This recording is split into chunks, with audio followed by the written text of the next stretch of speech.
Kebaktian sesi pertama pukul 8 pagi Gereja Kristus Rahmani Indonesia Jemaat Diaspora Cawang Jakarta Timur hadir pengkhotbah Pendeta Monaskop Latif. Penerima tamu Noel Selain, Koordinator Ibadah Ibu Berdiana Girsang. Ibadah pembuka didoakan oleh Pendeta Bambang Tombokan, pemimpin pujian Erik Manadi, didampingi singer atau penyanyi Andre Saat dan Fani Borusian. Pemain keyboard Melody Latif, bass dimainkan oleh Jordan, gitar Gideon, dan drum oleh Calvin. Pendeta Monaskop Latif mengatakan bahwa hidup itu pilihan. Tuhan tidak menjadikan manusia seperti robot.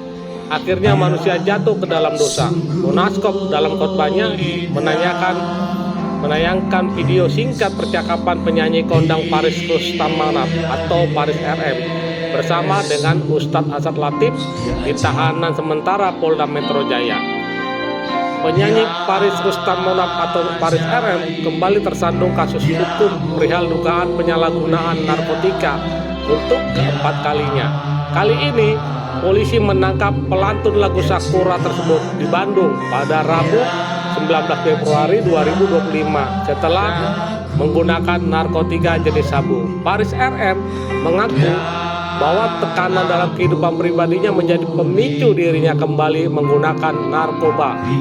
Polisi menyebutkan bahwa berdasarkan hasil pemeriksaan sementara, permasalahan keluarga menjadi alasan utama Paris kembali terjerumus menggunakan barang haram tersebut. Ada permasalahan keluarga, kata Wakil Kepala Satuan Narkoba Polres Metro Jakarta Selatan, Komisaris Polisi Teli Areska Putra. Dia pun menyatakan pihaknya masih mendalami apakah ada faktor lain yang mempengaruhi kebiasaan buruk sang musisi.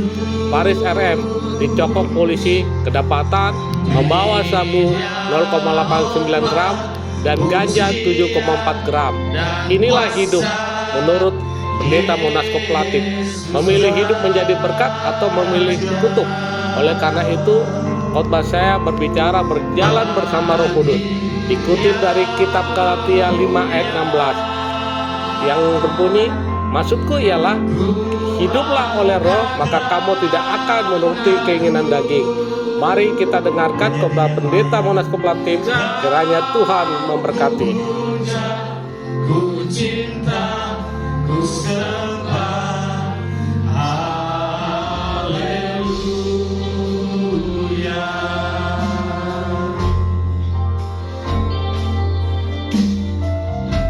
Ayatkan pujian, dia mengingatkan, oh dia sungguh indah, hanya Yesus, dia Yesus. Di bawah kaki, ku pakai kuasa dari Raja Mulia. Bila Allah ada bersamaku,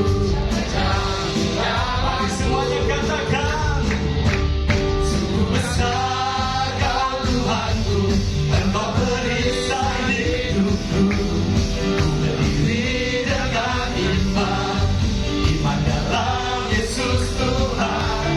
Kau yang memberi kemenangan, ku bersorak merayakan. Terpujilah Engkau Raja segala raja. Haleluya. Mari bangkit berdiri Bapak Ibu Saudara. Selamat Engkau dahsyat Tuhan. Mari katakan. Roh yang kudus mencerahkan hati pikiran kami, baik pemberita maupun pendengar, biarlah boleh diberkati oleh kebenaran firman Tuhan. Karena jiwa kami, roh kami haus dan dahaga akan firman-Mu. Oleh karena itu, jamahlah hati pikiran kami Tuhan, agar firman-Mu jatuh ke hati kami, ke tanah yang subur, bertumbuh, berakar, berbuah dalam hidup kami. Akhirnya hidup kami semakin hari semakin serupa dengan gambaran anak Tuhan kami Yesus Kristus. Terima kasih Tuhan, terima kasih segala pengaruh kuasa ini seluruh jahat kami patahkan di dalam nama Tuhan Yesus Kristus. Ampuni kami dari segala dosa-dosa kami, bersyukur untuk Kristus yang sudah mati 2000 tahun lebih untuk menebus dosa-dosa kami. Di dalam nama Tuhan Yesus sama-sama katakan, amin. Ya, shalom. Shalom. Shalom Bapak Ibu yang terkasih di dalam Tuhan Yesus Kristus. Halo.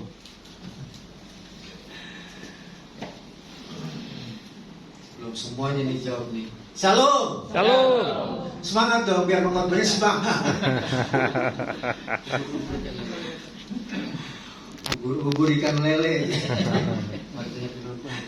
Dalam Tuhan Yesus Kristus, saya bersyukur pagi ini saya mengizinkan Tuhan untuk menyampaikan firman Tuhan bagi kita semuanya, biar kita semuanya diberkati oleh kebenaran firman Tuhan pagi ini.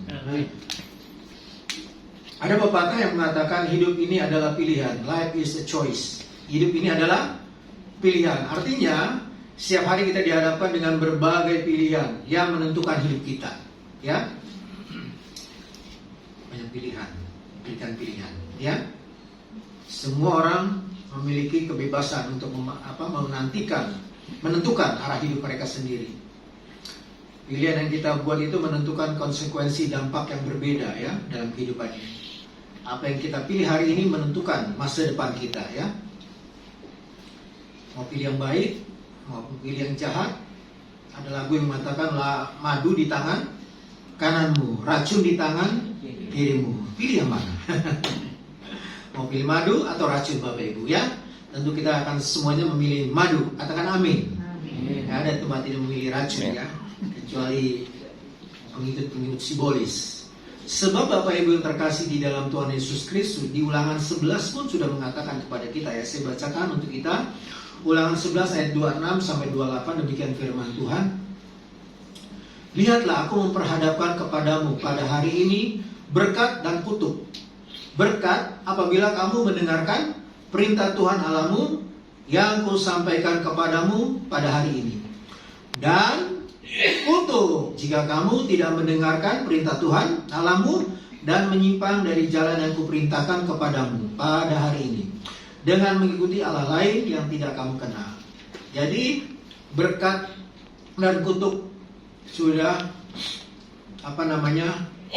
kita sendiri yang menentukan mau pilih berkat atau mau pilih kutuk, mau pilih madu atau mau pilih racun. Pilihan ada di tangan Bapak Ibu semuanya. Ya, Tuhan itu tidak membuat kita seperti robot. Ayo berkat semuanya, ke kanan semuanya, enggak. Ya, seperti Adam dan Hawa kan, Tuhan beri perintah. Akhirnya manusia itu memilih apa? Memilih free will, kehendak bebas, akhirnya jatuh ke dalam dosa. Tuhan nggak bilang ke kanan, jangan makan itu, jangan Adam, jangan. Tuhan memberikan kebebasan.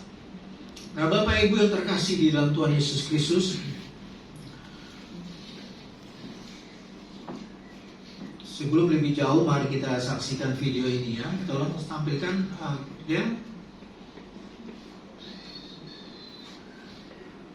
audionya di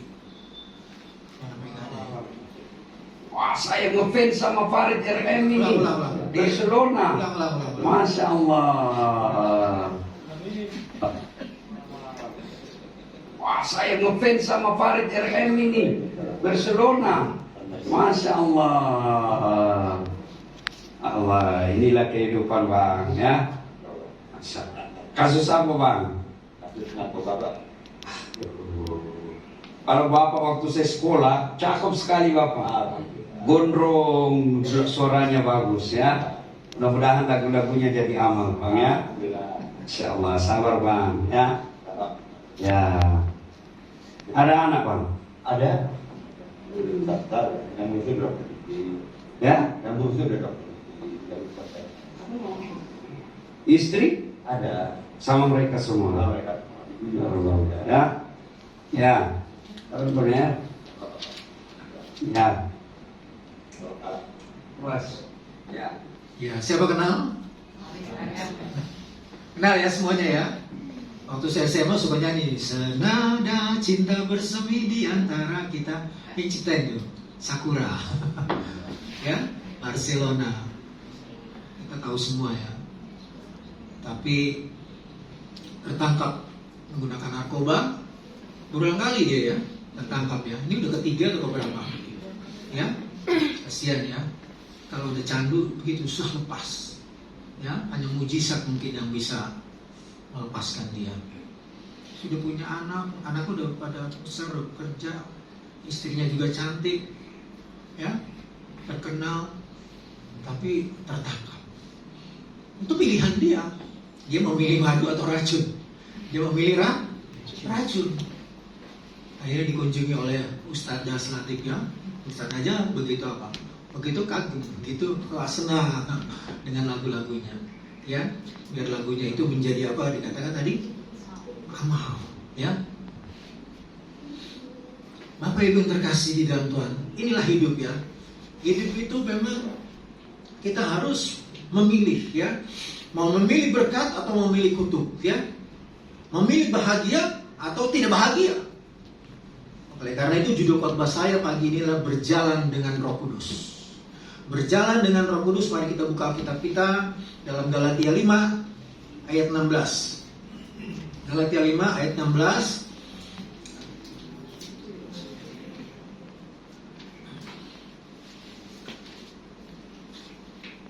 Sudah dapat semua, ada di layar screen. Mari baca bersama-sama. 3, 4. Maksudku ialah hiduplah oleh Roh, maka kamu tidak akan menuruti keinginan daging. Nah, itu sekali. Maksudnya ialah hiduplah oleh Roh, maka kamu tidak akan menuruti keinginan daging. Nah, Bapak Ibu yang terkasih di dalam Tuhan Yesus Kristus, saya akan baca semua ya supaya kita mengerti, karena saya akan khotbah ini semuanya ayat ini, ya. Nah, coba tampilkan ayat 17 dan seterusnya, Del, supaya kita mengerti, ya, alurnya, ceritanya lebih jelas dari ayat, dari konteks ini. Ayo, perempuan dulu, 3, 4. Sebab keinginan daging berlawan dengan keinginan roh, dan keinginan roh berlawan dengan keinginan daging.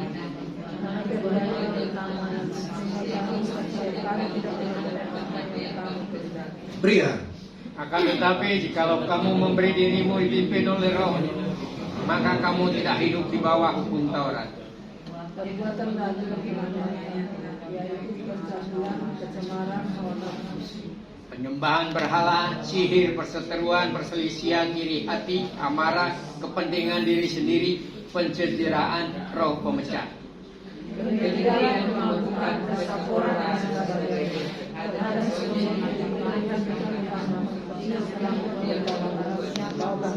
Kristus berjalan dengan Roh Kudus atau berjalan dalam pimpinan Roh Kudus adalah kehendak Tuhan bagi orang Kristen. Katakan amin. Ya? Amin. Kehendak setan adalah apa? Agar orang Kristen itu berjalan dalam apa? Dalam egonya, ya, dalam kemampuannya sendiri, dalam hikmatnya sendiri, dalam kehebatannya sendiri, ya. Itu kehendak setan. Tapi kehendak Tuhan bukan, ya. Kehendak Tuhan agar orang Kristen, orang percaya berjalan dalam pimpinan Roh Kudus, ya. Karena apa Bapak Ibu?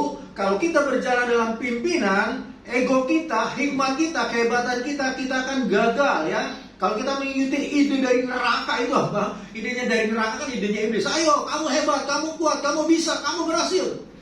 Itu ide dari neraka. Tapi ide dari Tuhan adalah apa?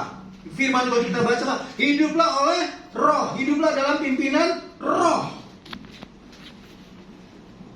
Ide dari neraka itu apa? Ayo koruptor, korupsi, kamu kan sedang menduduki jabatan yang hebat nih, ya, di perusahaan minyak, ya. Akhirnya apa? Lupa jati dirinya sebagai orang Kristen, dia korup uang miliaran. Itu ide dari neraka, ya. Tapi ide dari surga tidak demikian. Ide dari neraka adalah apa? Kapolres yang lagi rame, ya, lagi viral. Kapolres dari Ngada di NTT. Kapolres Bapak Ibu mencabuli ABG. Lalu akhirnya apa? Ketahuan. Luar biasa kan?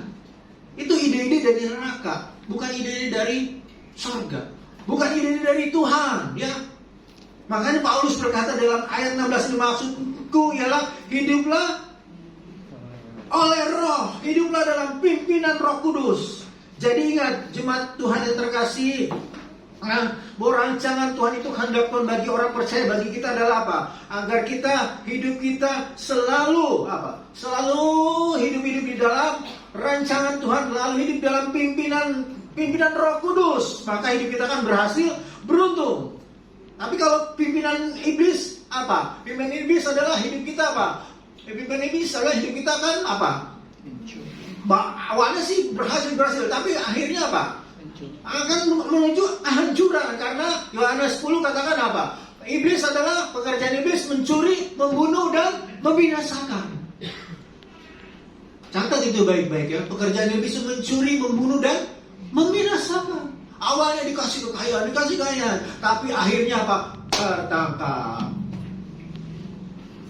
Malu kan keluarganya kan? Malu anak istrinya, malu, aduh papaku ditangkap dengan baju orange ya. Selama ini kami memakai mobil yang begitu mahal dari hasil korupsi. Akhirnya apa? Stres, anaknya stres, mendapat tekanan, dihina teman-temannya. Ada kan kasus-kasus seperti itu kan, stres begitu luar biasa, akhirnya apa? Depresi, akhirnya apa?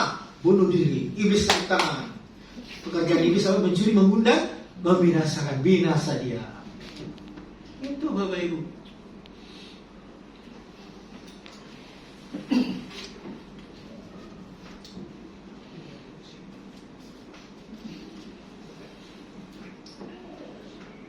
Rancangan Tuhan sungguh baik bagi gereja, bagi kita. Jangan kita pernah lari dari rancangan Tuhan ya. Bapak Ibu, saudara yang terkasih di dalam Tuhan Yesus Kristus, pada waktu Yesus naik ke sorga kan Tuhan mengaruniakan Roh Kudus bagi orang percaya. Peristiwa itu kita kenal dengan peristiwa apa? Pentakosta ya. Para murid menerima pencurahan Roh Kudus ya, menerima kuasa dari tempat yang maha tinggi. Mereka dipenuhi Roh Kudus. Mereka apa? Mereka tinggal ya. Mereka tinggal, Roh Kudus itu tinggal dalam hidup mereka sampai apa? Sampai mereka hidupnya memuliakan Tuhan. Sampai di era posmo ini Roh Kudus tetap tinggal dalam hidup orang-orang percaya. Katakan amin. Roh Kudus dulu tinggal di dalam para murid ribuan tahun yang lalu, terus sampai masuk Bapak Gereja, zaman Bapak Gereja, sampai dengan di gereja zaman sekarang ini Roh Kudus dia tinggal di dalam hidup kita.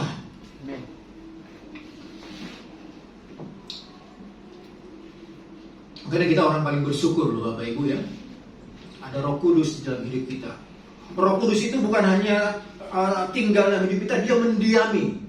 Dia menyertai kita selama-lamanya. Yohanes 14:6 dikatakan apa? Roh Kudus itu penolong, dia mendiami, dia tidak pernah meninggalkan kita. Dia sekali hadir, dia masuk selama-lamanya, dia mendiami kita, tinggal dalam hidup kita, dia menolong kita, dia mengajar kita, dia menyertai kita.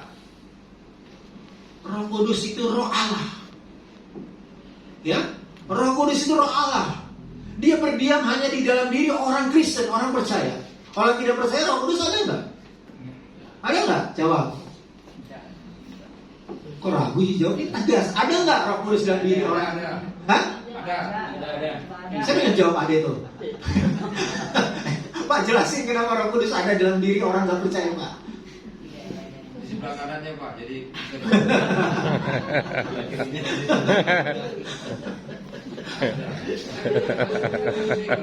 Jadi Roh Kudus itu tidak bisa mendiami orang yang belum percaya ya.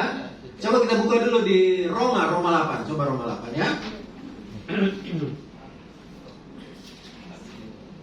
Roma 8 dikatakan apa? Coba ayat 14. Dikatakan demikian Roma 8 ayat 14. Semua orang yang dipimpin Roh Allah adalah anak-anak Allah. Sebab kamu tidak menerima roh perbudakan yang membuat kamu menjadi takut lagi, tapi kamu telah menerima Roh yang menjadikan kamu anak Allah.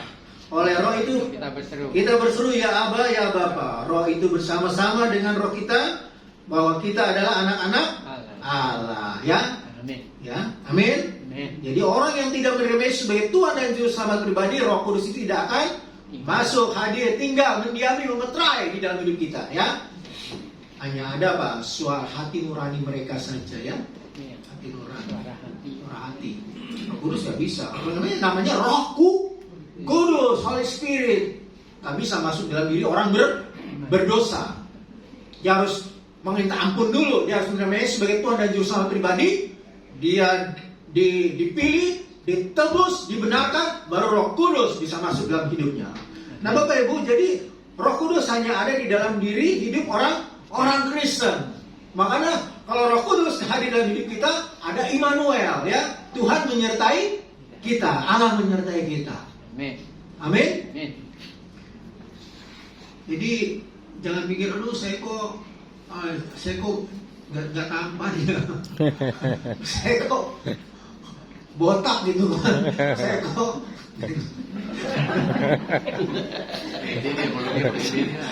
saya kok nggak tinggi ya, saya nggak ganteng. Mau botak, mau tinggi nggak apa, semuanya ada Roh Kudus. Tumben yang kita nggak pakai topi. Karena udah matching dia celana hitam, bajunya hitam, topinya hitam. Lebih matching lagi. Gak apa-apa, tapi semuanya adalah apa? Kita ini adalah ada Roh Kudus ya. Allah tinggal di dalam hidup kita. Oh ini luar biasa loh ya. Allah tinggal di hidup kita ya. Makanya Paulus berkata di dalam Kolose, misteri yang berabad-abad.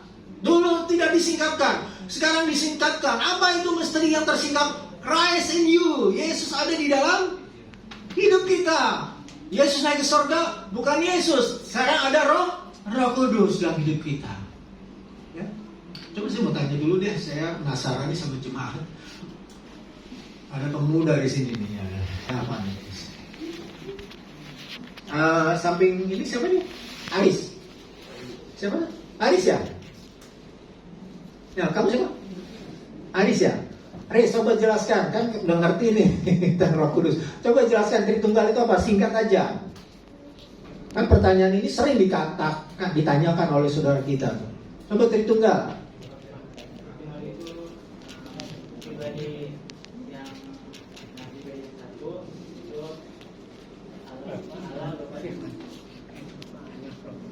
Nah, ini kan berat ini pertanyaan. Kan kita semisal, orang Kristen menyembah Allah tiga. Lihat dong kami, Ehad Esa, Tauhid, dibilang gitu kan. Coba saya bisa menjelaskan Tritunggal, singkat aja. Ayo.